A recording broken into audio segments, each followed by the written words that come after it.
biasanya dia harus konsultasi dulu ke dokter. Oke. Dia tuh boleh puasa atau enggak. Nah itu ada rules-rulesnya. Nggak bisa tuh orang diabetes seenaknya aja puasa. Ada orang yang normal, ada orang yang tiba-tiba tinggi, ada orang yang tiba-tiba rendah gula darahnya. Itu kenapa bisa menjadi proses seperti itu tuh berdasarkan apa gitu? Kan Hari hari-hari pertama tuh tidur aja. Karena kan memang lemes ya tubuh kita. Biasanya aku makan mulu, sekarang kok enggak.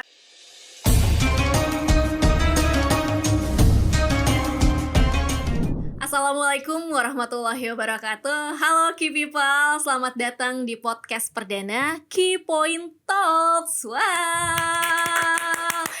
Tentunya kali ini bersama saya dengan Verika. Gimana kabarnya?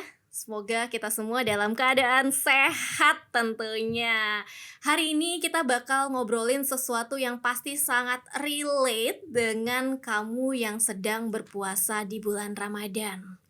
Nah, pernah gak sih Key People denger kalau puasa itu bisa jadi detox alami buat tubuh?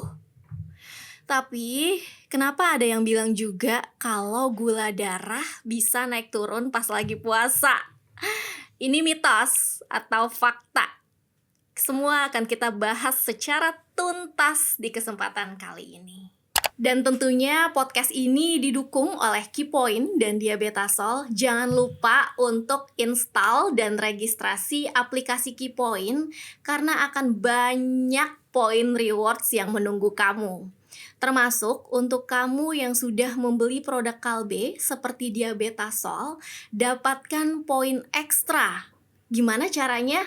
Upload struk pembelian produk tersebut ya. Dan kita langsung saja mulai perbincangan kali ini, karena di perbincangan kali ini kita sudah kedatangan tamu yang sangat spesial dan tentunya ahli untuk ngobrol seputar gula darah. Beliau adalah Imam Saloso, brand manager dari Diabetasol dan juga seseorang yang sangat expert di bidang gizi. Halo Mas Imam Saloso, terima kasih sudah hadir. Oke, terima kasih juga ya Mbak Fe ya. Dan juga selamat pagi untuk Key People semua. Oke, sebelum ngobrol ke topik ya Mas Imam, mungkin kita mau kenalan sedikit dong ya. Boleh dong Mas Imam ceritain latar belakang Mas Imam, kenapa sih kita itu perlu banget ngobrolin tentang gula darah di bulan puasa ini? Oke, mungkin biar lebih deket ya. Tak kenal maka tak sayang, bukan ta'aruf ya. Di Key People semua. Perkenalkan Mau dulu. dong ditaarufin. Mau ta'aruf. Pas banget nih bulan Ramadan nih soalnya. Oke, Key People semua, halo selamat pagi. Nama saya dengan Imam Saloso. Kebetulan saat ini saya sebagai brand manajernya Diabetasol. Dan pas banget kesempatan kali ini Diabetasol dengan Keypoint ya. Yes. Akan membahas tentang gula darah dan juga puasa. Benar sekali. Tadi sempet tanya nih, kenapa Iya. sih kita perlu menjaga gula darah pada saat puasa atau Ramadan ini? Bener banget sih Mbak. Iya. Karena kalau kita nggak jaga gula darah, ya otomatis itu bisa lemes banget, bisa juga kelengan dan lain sebagainya tuh kalau nggak dikontrol dengan baik. Apalagi untuk para diabetes ya, itu sangat ketat banget harus dijaga gula darahnya. Mungkin itu dulu kayaknya. Oke, jadi penting ya. Mungkin nanti saya akan nanya beberapa pertanyaan yang sangat relate ke Mas Yes. Imam ya Mas Imam. Tadi mungkin kita membahas dulu pertanyaan yang pertama nih Mas Imam. Banyak banget nih orang-orang yang percaya kalau puasa itu bisa jadi detox alami buat tubuh.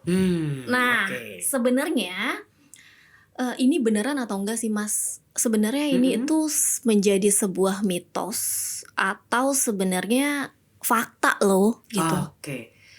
Terkait mitos atau fakta, Ya. biasanya Key People nih orangnya aktif-aktif nih, suka nyari sendiri nih, Iya, kepo bener banget. banget. Detoksifikasi atau bukan ya puasa itu sebenarnya? Oke, kita coba sharing-sharing. Sebenarnya saya nggak dibilang expert juga enggak ya, Mbak Fe ya. Kita sama-sama belajar kok di sini. Ini agak Intinya merendah ya kayak Mas Imam ya. merendah untuk meroket kali. Bercanda, enggak. Jadi kalau ngomongin soal detoksifikasi, kita lihat dulu dari arti katanya. Detox itu kan pengeluaran racun gitu ya. Sifikasi itu artinya proses. Jadi proses pengeluaran racun secara artinya. Nah, apakah puasa ini bisa dikatakan sebagai detoksifikasi? Jawabannya tergantung. Oke. Tergantung dari apa? Dari orangnya.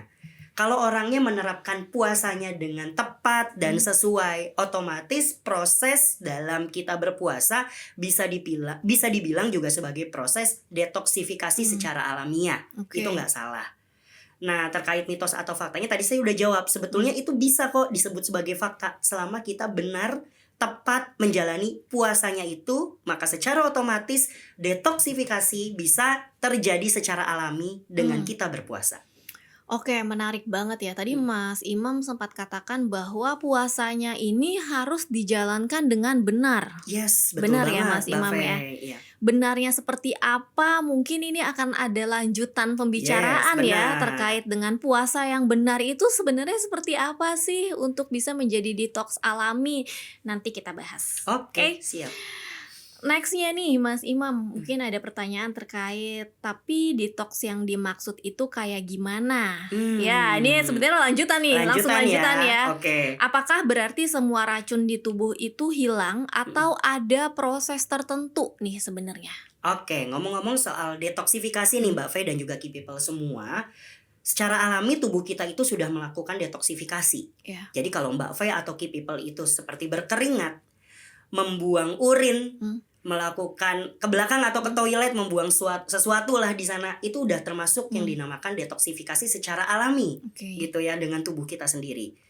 Nah, sekarang dengan puasa, tubuh kita pada saat puasa itu kan dikosongkan. Iya, benar. Selama kurang lebih sekitar 12 jam lah, Iya. atau 13 jam, atau ada mungkin yang 10 jam, 8 jam tergantung. Sekarang kan lagi tren banget yang namanya intermittent fasting ya. Benar. 8 jam sampai 12 jam itu ngosongin perut. Nah, apabila kita melakukan puasanya dengan benar, dalam hal ini adalah kualitas dan kuantitasnya oke, maka proses detoksifikasi bisa terjadi. Tadi sempat ada pertanyaan, detoksifikasinya tuh apa-apa aja sih? Benar. Selama puasa ada beberapa hal yang terjadi dalam tubuh kita. Oke. Nah, Key People juga harus tahu nih, yang pertama yang terjadi dalam tubuh kita itu pada saat detoksifikasi adalah proses beban pencernaan itu menjadi berkurang. Benar. Kenapa kok bisa dikatakan berkurang? Karena dalam rentang waktu tertentu tersebut gak ada asupan yang masuk ke dalam tubuh, gak ada makanan yang masuk ke dalam tubuh. Otomatis energi yang tadinya diperlukan untuk memproses atau mencerna makanan itu jadinya terkonsentrasi untuk membuang racun di dalam tubuh. I see. Itu yang pertama. Yang kedua, kalau dalam kondisi perut kita kosong, kan kita butuh energi sebenarnya. Sedangkan kan kita butuh energi itu dari makanan. Nggak ada makanan yang masuk nih ke dalam tubuh. Dari mana nih energi yang kita dapatkan? Sebetulnya ada gula yang ada di dalam tubuh kita. Tapi kan gula itu cepat dipakai ya. Cepat habisnya jadi energi. Otomatis apa lagi nih yang dipakai? Ingat, kita punya yang namanya cadangan lemak. Oke. Nah, otomatis kalau kita butuh banget energi, tubuh kita akan secara otomatis dan cerdas menggunakan cadangan lemak tersebut sebagai sumber energi. Oke. Maka dari itu, kok ada yang bilang ya puasa juga bisa dijadikan sebagai metode diet. Benar. Karena tubuh kita otomatis akan kehilangan cadangan lemaknya. Benar. Betul. Nah, yang ketiga, ketika kita memproses cadangan lemak tersebut, otomatis turut serta juga membantu mengeluarkan racun-racun yang ada di dalam tubuh kita. Oke. Dan yang terakhir, ini juga tidak kalah pentingnya, pada saat perut kita kosong, di dalam tubuh kita akan terjadi yang namanya proses autofagi. Apa sih autofagi itu? Autofagi itu adalah proses memakan sel sendiri. Oke. Artinya sel-sel tubuh kita nih akan memakan sel-sel kita yang udah rusak. Dalam kata lain, regenerasi. Membuat sel-sel yang baru, yang lebih bagus, yang lebih baik untuk bisa membantu proses di dalam tubuh kita secara optimal. Oke. Jadi sel rusaknya diganti nih Mbak dengan proses autofagi tersebut. Nah, itu terjadi pada saat tubuh kita kosong atau berpuasa. Oke, Gitu. wow, menarik sekali ya Mas Yes, benar. Imam ya. Jadi sebenarnya ketika perut kita dalam keadaan kosong, tidak memakan apapun Iya. atau meminum apapun, justru itu sedang bekerja ya benar. untuk bisa detox ya Sifikasi. di dalam tubuh kita itu sendiri. Benar. Nah tadi saya mendengar terkait dengan cadangan lemak Ya, ya benar. Mas Imam ya. Untuk masing-masing orang nih punya cadangan lemak kan pastinya berbeda ya Mas Imam ya. Nah, apakah ada hal-hal yang harus diperhatikan untuk orang-orang yang punya cadangan lemaknya kecil? Contoh misalkan untuk orang yang punya postur tubuhnya misalkan lebih kurus Oke, gitu ya. Karena sudah kan kurus pasti ya, gitu iya, ya. sudah kurus gitu. Pasti kan cadangan lemaknya kan lebih sedikit ya Mas Benar. dibanding orang yang punya tubuhnya ideal atau misalkan overweight gitu Iya, ya. betul. Nah, untuk hal seperti ini cara untuk detox maksimalnya seperti apa Mas Oke. kalau misalkan cadangan lemaknya itu cuma sedikit ternyata? Oke, baik. Bagaimana sih batasan untuk penggunaan cadangan lemak lah ya pada saat kita berpuasa untuk dirubah menjadi energi? Benar. Itu biasanya akan dikaitkan tergantung dari kemampuan tubuh kita sendiri dalam mengatur itu semua. Karena yang tahu di mana batasan kita menggunakan lemak kita tuh sejauh mana itu adalah sel-sel tubuh kita. Oke. Jadi secara cerdas dan memang secara naluri sel-sel kita itu tahu batasannya. Mau dia orangnya kurus kayak mau dia orangnya overweight, obesitas, akan secara otomatis dia ngatur tuh. Oh, aku nih batasan untuk menggunakan lemaknya ya udah di sini aja. Berarti sisanya aku akan menggunakan energi dari sumber lainnya dan lain Oke. sebagainya. Dan itu sudah ada pengaturannya sendiri oleh sel tubuh kita. Oke. Gitu. Jadi memang sudah otomatis ya, Ya, Mas otomatis gitu. Oke, ini perbincangan padahal baru di awal ya people, tapi sudah sangat menarik sekali. Ini juga menjadi suatu ilmu untuk saya karena baru tahu gitu. Oh, ternyata proses detox itu seperti itu loh gitu. Jadi, nah terkait masih dengan detox ya dalam tubuh Mas Imam. Kenapa sih justru untuk beberapa orang ketika puasa itu bisa jadi lemes atau pusing nih Mas Imam? Nah itu kenapa gitu?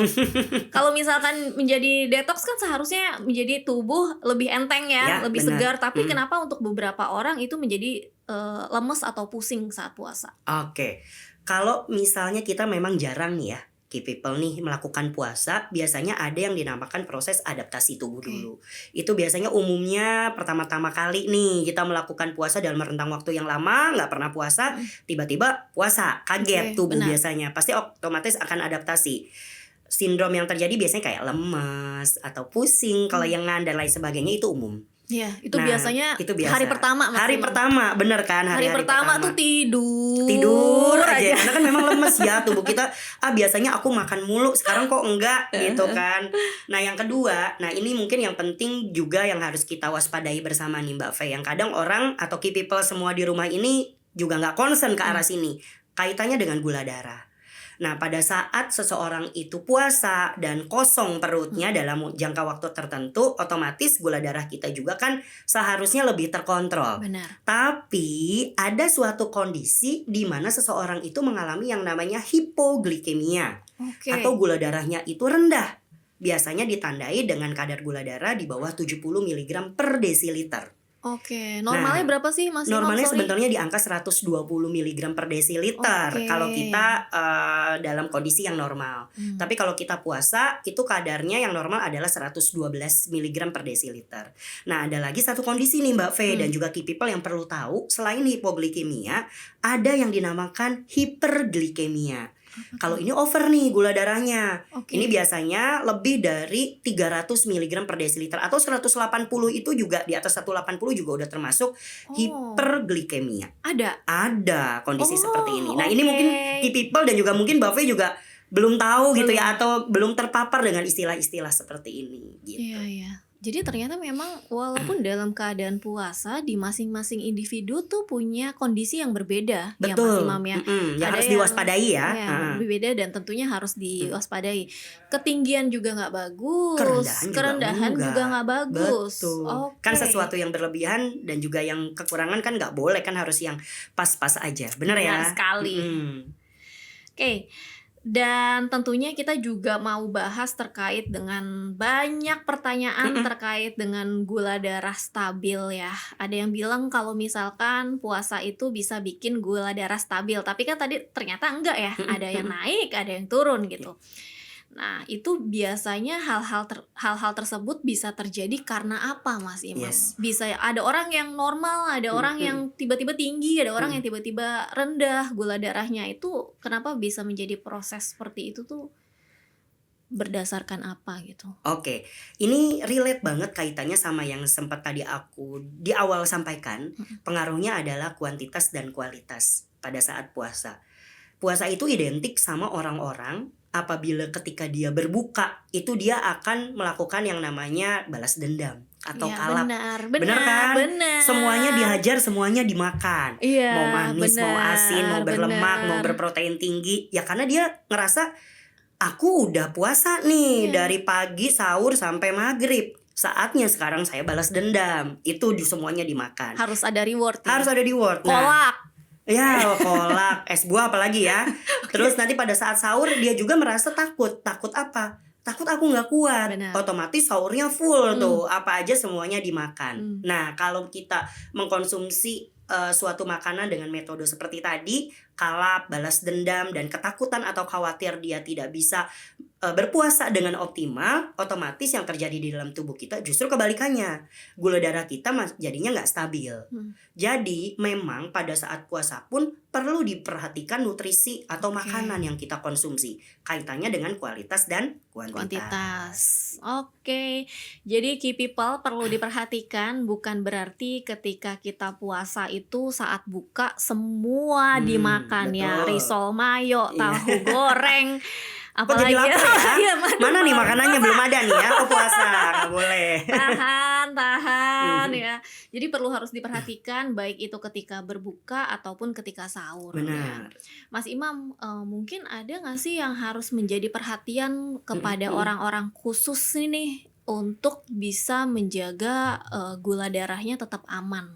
Oke. Misalkan contoh ya Mas Imam ya, untuk orang-orang yang punya gulanya tinggi atau ada orang-orang tertentu nggak sih yang harus sangat menjaga gula darahnya saat puasa ini? Oke. Untuk orang-orang tertentu siapa aja sih yang harusnya menjaga gula darah ini supaya tetap stabil atau terkontrol ya? Sebenarnya semua memang harus menjaga secara umum in general. Tapi untuk orang-orang diabetes yang mengalami diabetes atau kita sebutnya diabetes sih, dan dia memiliki komplikasi dan juga gula darah yang pada saat dia pengen puasa tuh tergolong gula darah yang tinggi, itu yang harus benar-benar menjadi concern pada saat puasa. Biasanya harus melakukan pengecekan dulu ke dokter. Dia nih boleh puasa atau enggak nih dengan kondisi yang seperti itu. Kayak misalnya orang diabetes dengan penyakit gangguan ginjal, diabetes dengan penyakit jantung yang berat, diabetes dengan komplikasi-komplikasi lainnya yang dianggap tergolong ke dalam kategori berat, biasanya dia harus konsultasi dulu ke dokter. Dia tuh boleh puasa atau enggak. Nah itu ada rules-rulesnya. Nggak bisa tuh orang diabetes seenaknya aja puasa gitu. Oke, jadi memang nggak bisa sembarangan ya Mas Imam untuk orang-orang yang tadi masuk ke spesifikasi yang Mas Imam sebutkan. Betul. Gitu. Perlu ada perhatian khusus dan tentunya harus dikondisikan ya ke dokternya masing-masing. Apakah diperbolehkan untuk berpuasa atau tidak. Iya, gitu. benar. Oke, menarik banget ini topiknya gula darah, detox, itu diabetes sesuatu gitu ya. Iya, itu sesuatu yang perlu harus sangat kita perhatikan ya key people. Kita lanjut ya Mas Imam, karena banyak sekali nih perbincangan yang harus kita bahas tuntas di dalam sesi ini. Karena kapan lagi bisa invite Mas Imam? Bisa kok, sering ketemu kok kita ya. Oke. Jadi melanjutkan tadi terkait dengan berbuka dan sahur itu menjadi sesuatu yang penting banget. Nah, berarti sahur dan berbuka itu kan penting banget nih. Nah, gimana sih caranya agar supaya kita makan yang benar dan tentunya tujuannya adalah detoksnya tetap maksimal, tapi gula darah tetap aman. Oke, baik. Jadi gimana tuh caranya supaya sahur dan berbukanya tetap aman? Tetap aman ya. Sebenarnya challenge-nya orang berpuasa itu pola makan. Benar. Yang tadinya dia makan pagi, siang, sama malam dirubah nih pola makannya. Jadinya dia sahur dan juga berbuka. Benar ya? Ya kalau misalnya nanti bisa tambahan sebelum tidur mungkin dia makan juga ya. Karena kan biasanya kalau berbuka tuh yang kecil-kecil aja dulu. Nah, gimana sih caranya supaya sahur dan berbukanya itu optimal? Yang pertama harus dilakukan oleh key people semua nih. Pada saat sahur itu wajib mengakhirkan sahur. Apa tuh mengakhirkan sahur? Artinya kita makannya itu mendekati, aku mengakhirkan sahur, mendekati imsak. Nah, sebenarnya benar sih mengakhirkan sahur, tapi mendekati imsak lah maksudnya. Artinya pada saat kita mengkonsumsi makanan diupayakan mendekati memang timing kita mulai berpuasa. Jadi jangan di awal banget. Misalnya kita mulai puasa nih jam 4:15, tapi kita sahurnya jam 2. Waduh, kelamaan gitu. Jadi akan lebih oke dan optimal kalau kita tuh sahurnya 1 jam sebelum atau setengah jam sebelum, kayak jam 3, jam setengah 4. Itu cocok banget. Gitu. Wait ya, sebelum kita masuk ke topik selanjutnya, karena ini menarik banget. Saya pun baru tahu bahwa waktu untuk sahur juga sangat mempengaruhi gula darah dan detox ya. Benar. Tadi Mas Imam menyarankan bahwa minimal itu 1 jam sebelumnya, misalkan maksimal 1 jam sebelumnya. Bukan setelah jam 4 ya, itu nggak puasa namanya. jangan sampai ya. Nah, kayak misalkan tadi mulai imsaknya itu jam 4, kemudian kita sahurnya jam 2, itu kan cukup lama tenggat waktunya. Betul. Itu kenapa sih Mas Imam gitu? Padahal sebenarnya saya tuh suka kadang jam 12 malam Mas Imam makannya, karena supaya nggak bangun sahur gitu. Jadi kayak bangun pas sholat subuh aja gitu. Jadi makannya jam 12 jam 12 gitu, Mas. ya. Saking malesnya untuk bangun gitu. Benar. Jadi sebelum tidur udah makan. Jadi memang punya tujuan, antara lain salah satunya supaya membantu tubuh kita itu nggak ngerasa lapar terus lah. Kalau kita makannya jauh-jauh sebelum kita imsak atau memulai puasa, otomatis kan tubuh kita jadi lebih cepat lapar ya. Benar. Apalagi makanan yang kita konsumsi itu adalah makanan-makanan yang memang fast release, artinya cepat dicerna.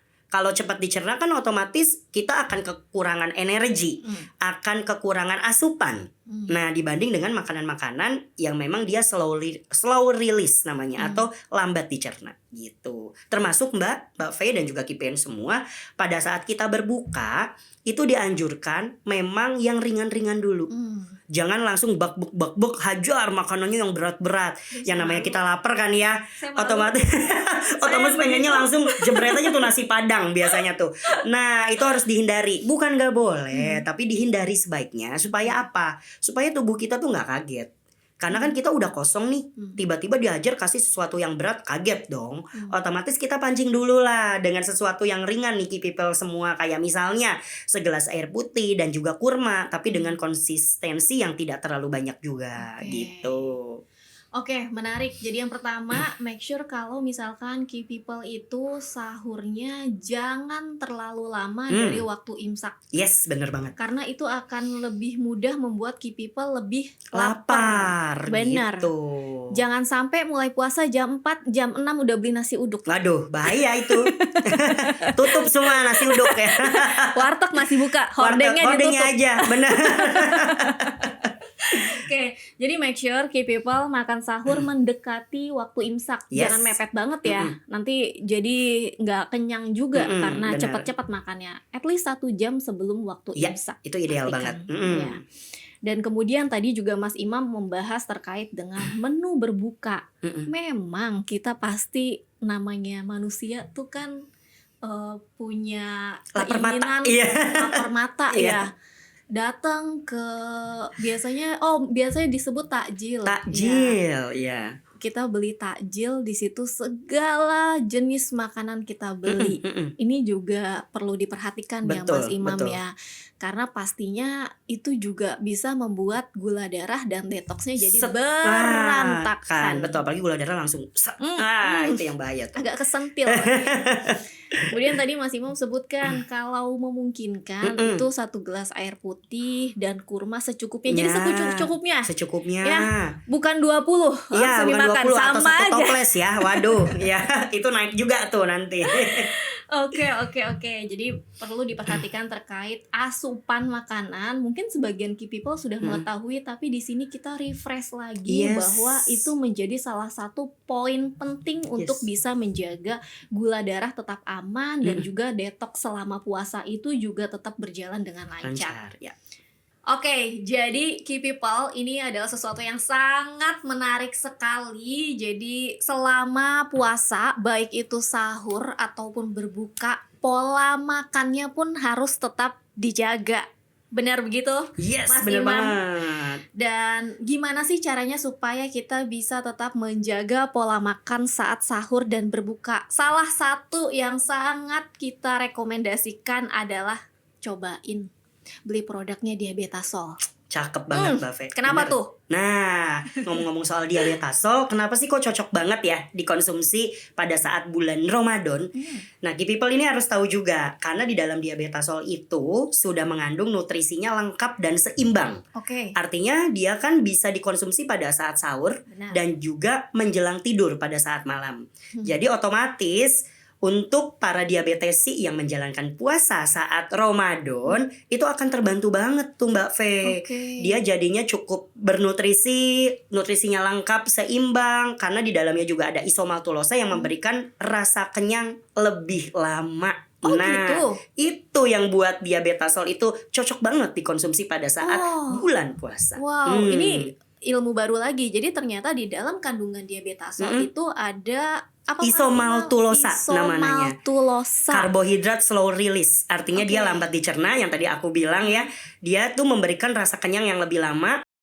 Orang-orang yang berpuasa itu sangat membantu banget. Dianya nggak sering ngerasain yang namanya lapar. Ini Gitu. menarik banget. Menarik ya. Jadi kan? kayaknya people harus coba. Harus coba. Nah, ditambah nih, Mbak Fei, mungkin aku juga mau informasi nih sama Key People semua.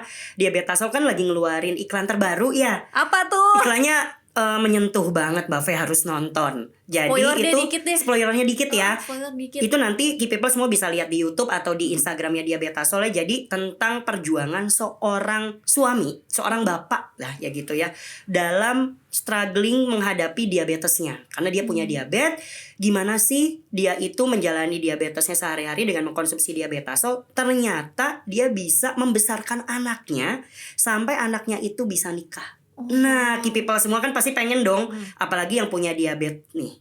Pastinya pengen hidupnya sampai usia senjanya nanti tetap bisa bersama-sama dengan keluarga. Gitu. Tentunya ini perlu menjadi perhatian untuk kita semuanya, Key People, bahwa menjaga diri kita untuk orang-orang di sekitar kita juga sesuatu yang sangat penting. Ya, Salah satunya bisa dibantu dengan Diabetasol. Yeay. Stand by you. Dan tentunya perlu Key People ketahui juga, setiap pembelian Diabetasol akan dapat poin reward di aplikasi Key Point. Jangan lupa install, register, dan lumayan banget loh poinnya untuk Pasti gede ya. bisa beli. Tik tik tik tik tik, silakan diisi masing-masing ya. Diabetasol ya. Jangan lupa ya Key People ya. Oke, masih lanjut Mas Imam? Boleh, boleh. Mau sampai besok subuh? Oh, Silakan. ya, jangan ya. Kita Jangan agak ya. haus. Nanti mau taraweh soalnya. Oke, kita masuk ke pertanyaan selanjutnya. Masih mitos Waduh. atau fakta? Ini.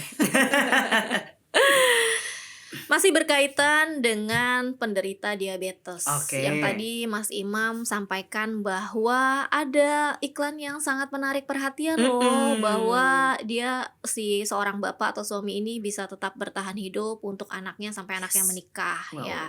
Jadi ini kita mau berbicara tentang penderita diabetes. Tidak dipungkiri, Key People, mungkin masih banyak masyarakat di Indonesia yang menderita diabetes. Ini perlu jadi perhatian khusus. Ya. Dan banyak yang bilang ternyata puasa itu menjadi diet alami. Ini sebenarnya Mas Imam sudah menyampaikan Ya, tadi di awal ya. benar. Kita recall lagi. Bahkan untuk penderita diabetes, ini benar atau justru bisa beresiko karena tadi Ya. ketika makan sahur ataupun berbuka itu banyak sekali asupan gula ya. Benar. Nah, silakan Mas Imam penjelasannya terkait ini. Oke. Intinya kalau untuk orang diabetes nih Mbak Fei dan juga Key People semua, apalagi diabetesnya dia sudah pakai komplikasi yang tadi aku sebut, kayak misalnya komplikasi ginjal, jantung, atau komplikasi lainnya yang dianggap dia komplikasinya itu cukup berat, wajib konsultasi dulu ke dokter kalau dia mau puasa atau enggaknya. Karena bisa jadi dia malah nggak boleh puasa. Nah, terkait masalah puasa bisa dijadikan sebagai diet alamiah, itu bisa terjadi untuk orang-orang lain di luar yang tadi saya sebut, Mbak Fei. Ya karena apa? Karena sebetulnya pada saat puasa energi kita kan benar-benar habis, tapi kita butuh gitu. Otomatis cadangan apa yang akan digunakan? Ya cadangan lemak. Sedangkan cadangan lemak ini yang biasanya menambah bobot berat badan kita. Dengan adanya puasa, cadangan lemak itu otomatis akan dipakai dipakai untuk sebagai energi. Otomatis yang tadinya BB-nya berlebih, lama-kelamaan kalau puasanya dijalankan dengan benar secara kualitas dan kuantitas, proses diet alaminya juga bisa berjalan. Gitu. Mantap. Penjelasannya sangat clear dan bisa dicerna ya harapannya. Key Semoga People. ya Key People semua ya. Supaya kita semua sehat-sehat terus. Sehat-sehat terus, amin. Nah, selanjutnya nih, jadi kalau ada yang mau coba diet sambil puasa, ini kita recall lagi ya Mas Imam, apa tips terbaik biar tetap sehat dan gak malah beresiko? Oke, nah ini yang mungkin perlu diperhatikan nih Mbak Faye sama Key People semua. Bagaimana sih caranya untuk bisa menjalankan puasa yang relate ke diet secara alami? Aku ada beberapa tips. Nah, yang pertama itu asupan kalori harus sesuai. Sesuai dalam hal ini tiap orang beda-beda nih. Benar. Mbak Feni dan juga Key People semua. Disesuaikan dengan apa? Satu, dengan jenis kelamin, dengan usia, dan juga kondisi tubuh kita. Jadi tiap orang, tiap usia, tiap gender, kebutuhan kalorinya berbeda-beda. Itu yang pertama. Yang kedua, ini challenge juga nih untuk orang yang menjalankan puasa. Yaitu adalah kita harus tetap terhidrasi.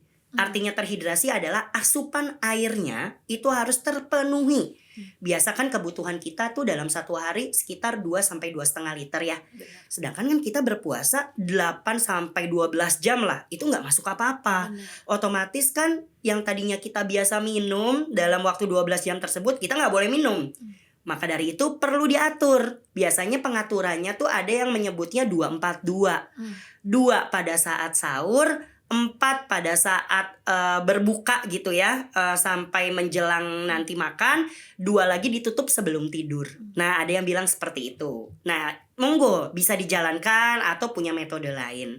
Nah, yang ketiga, mengakhirkan sahur yang tadi aku sempat bilang. Supaya apa? Supaya tetap seseorang tersebut berenergi dan tidak merasa lemas atau merasakan lapar.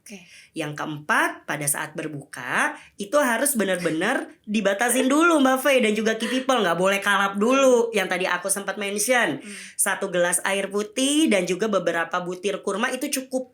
Nah, after itu monggo deh mau makan nasi apapun silakan. Tapi yang pertama pada saat berbuka atau pada saat takjil jangan berlebihan.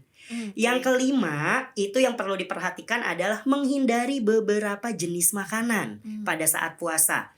Pada saat puasa yang harus kita hindari pada saat nanti berbuka ataupun sahur, yang pertama itu adalah makanan-makanan yang mengandung tepung yang tinggi. Tepung-tepungan yang tinggi kayak misalnya nasi-nasian, kemudian umbi-umbian yang tepung-tepungnya tinggi kayak kentang dan lain sebagainya itu bisa dihindari, dibatasin. Yang kedua, makanan yang manisnya berlebihan. Contoh kue-kue yang manis, rainbow cake dan lain sebagainya itu dihindari dulu atau dibatasi dulu deh selama bulan puasa karena itu akan sangat mengganggu gula darah kita nantinya. Kemudian minuman-minuman yang seperti mengandung susu, kafein dan lain sebagainya itu dibatasin ya. Jangan terlalu sering mengkonsumsi tersebut karena apa? Itu akan sangat impact ke yang namanya dehidrasi. Karena kan sifat dari kafein itu diuretikal. Diuretikal itu akan mengaduk atau mengeluarkan cairan-cairan tubuh. Otomatis yang harusnya kita sudah terpenuhi kebutuhan cairan dengan adanya kafein jadinya malah kekurangan cairan. Itu yang harus kita hindari. Dan tetap stay strong dengan aktivitas fisik. Nah, wow, gitu. Menarik sekali ya. Tadi ada 5 ya. Ya, kurang lebih 5 ya. Ada 5 dan sangat bermanfaat. Cuman saya merasa tersentil dengan yang terakhir. Kurangi atau batasi kafein selama bulan puasa. Coffee lovers termasuk Verika dan tea lover ya, karena tea juga ada kafeinnya tuh. Oh iya benar juga, tea lovers juga. Jadi kalau bisa selama bulan puasa dibatasi ya, karena biasanya ini untuk diri saya sendiri ya Mas Imam ya. Kalau buka puasa itu kayak nggak bisa kalau nggak ada kopi gitu itu ya. Langsung kita malah kebuang tuh cairan di dalam tubuh karena diuretikal tadi sifatnya si kafein ini gitu. Kemudian tadi juga Mas Imam sebutkan bahwa make sure kalorinya terpenuhi sesuai dengan berat tubuhnya ya. Berat tubuh, jenis kelamin, gender itu beda-beda. Benar. Tadi juga lagi-lagi diingatkan jangan kalap ketika buka puasa. Yes, betul. Dan kemudian yang terakhir yang gak kalah penting, tetap menjaga aktivitas tubuh. Jadi bukan berarti puasa tuh tidur, nonton drakor, enggak ya, tetap harus jalan-jalan, santai, sehat, beraktivitas ya. Terakhir deh Mas Imam, terkait dengan aktivitas ini baiknya ya, ini kita lakukan menjelang buka puasa atau setelah sahur nih. Oke, sip. Terakhir, aktivitas fisik ya. Benar. Sebaiknya kalau untuk melakukan aktivitas fisik dalam hari ini olahraga gitu ya, untuk kondisi kita sedang berpuasa adalah pada saat mendekati berbuka. Itu yang baik. Karena apa? Karena kita mungkin merasa seger banget nih habis sahur. Kayak merasa energinya tuh banyak. Terus kita olahraga. Nah, jangan salah. Khawatirnya justru after itu kita jadinya kekurangan energi. Nah, itu yang dikhawatirkan, badan kita nanti jadinya malah lemes. Karena energi kita berkurang. Nah, salah satu yang dicirikan dengan energi kita berkurang itu adalah badannya lemes. Yang kedua adalah masalah tubuh hidrasi. Kita pada saat di awal-awal after imsak itu kan ngerasa wah masih seger-seger aja nih, nggak ngerasa haus, olahraga Nah after itu kita kok ngerasa haus banget. Hati-hati, haus itu adalah salah satu tanda kita kekurangan air. Otomatis untuk menghindari kedua hal tersebut, ada baiknya kita melakukan olahraga atau aktivitas fisik yang cukup sedang atau keberat gitu ya, adalah pada saat menjelang berbuka. Gitu. Good point, terima kasih Mas Imam untuk penjelasannya. Dan terakhir nih kita pengen ngadain tantangan untuk Key People. Challenge ya buat Key People semua. Challenge untuk Key People. Kalau kamu buka puasa, wajib ada menu apa?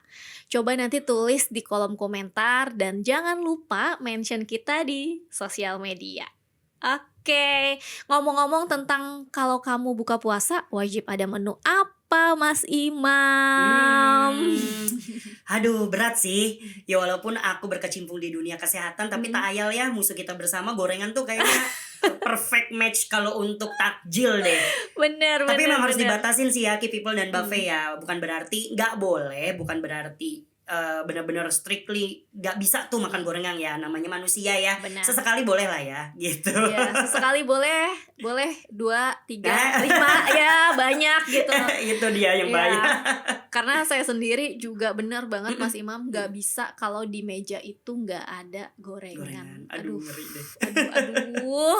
Oke, Key People, jangan lupa untuk follow sosial medianya Key Point supaya nggak ketinggalan promo atau bisa juga redeem point dengan hadiah menarik seperti voucher belanja sampai dengan e-wallet. Wah, cakep banget.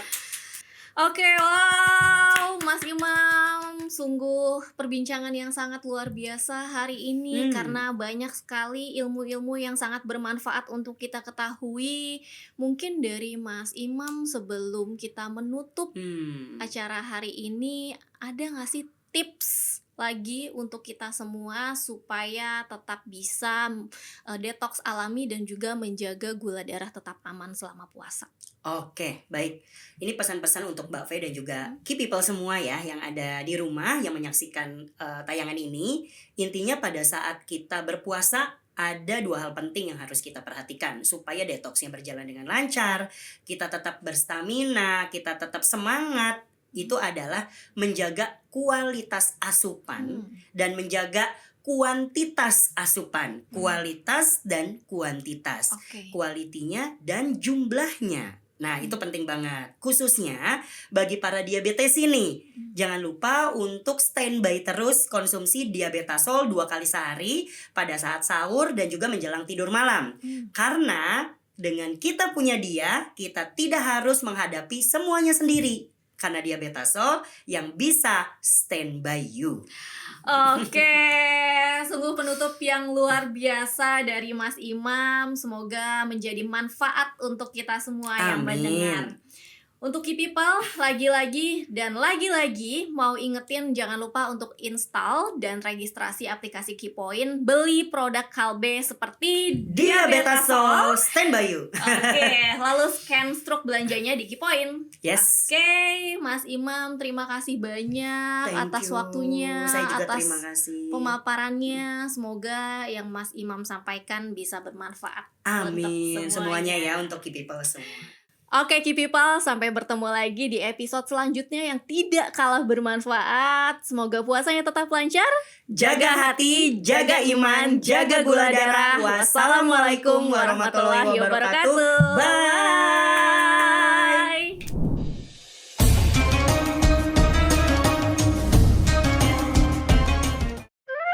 Keypoint.